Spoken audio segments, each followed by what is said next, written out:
कर्म रुचि शून्य प्रयत्न में कभी कभी इतनी उतावली और इतनी अकुलाहट होती है कि इंसान बीच में चूक जाता है। यानी वो इंसान जिसकी काम में रुचि ना हो, वो अपने मंजिल तक पहुंचने से पहले ही बीच में चूक जाता है। शुक्ल जी इस चीज को समझाते हुए एक उदाहरण देते हैं कि मान लीजिए किसी पर्वत के शिखर पर एक इंसान है और उसे पता चला कि पर्वत के शिखर से नीचे उतरने पर उसे एक जगह पर सोने का ढेर मिलेगा। अगर वो इंसान उस ढेर के साथ मानसिक रूप से जुड़े तो उसका अंग सचेष्ट हो जाएगा, मन प्रफुल्लित हो जाएगा।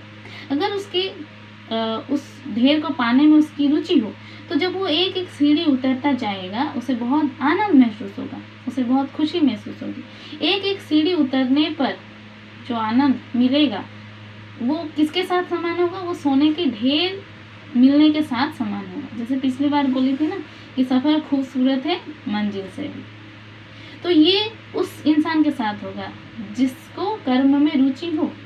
और उस इंसान के साथ क्या होगा जिसको कर्म में रुचि ना हो?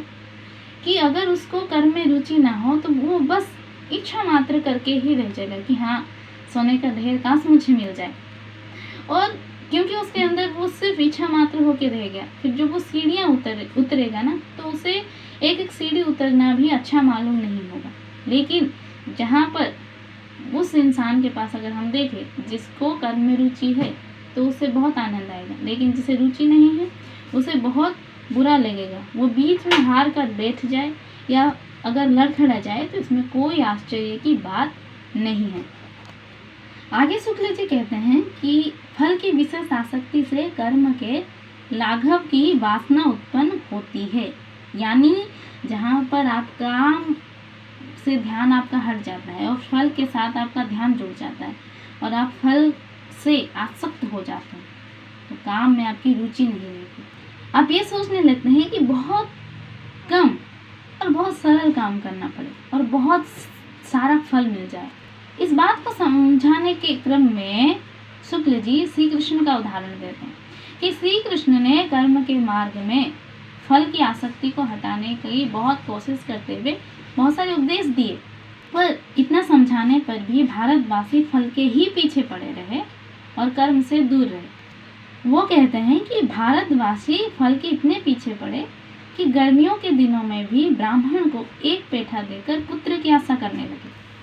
4 आने रोज का अनुष्ठान करा के व्यापार में लाभ, शत्रु पर विजय, रोग से मुक्ति, धन धान्य की बुद्धि तथा और भी ना जाने क्या क्या चाहने लगे।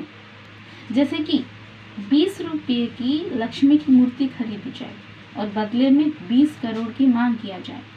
इस चीज़ से हमें शुक्ल जी एक सीख देते हैं।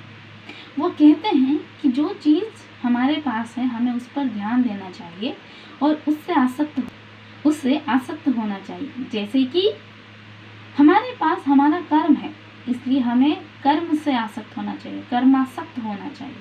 और फल हमसे दूर है और हमारे हाथ में भी नहीं है, इसलिए उससे आसक्त नहीं होना चाहिए।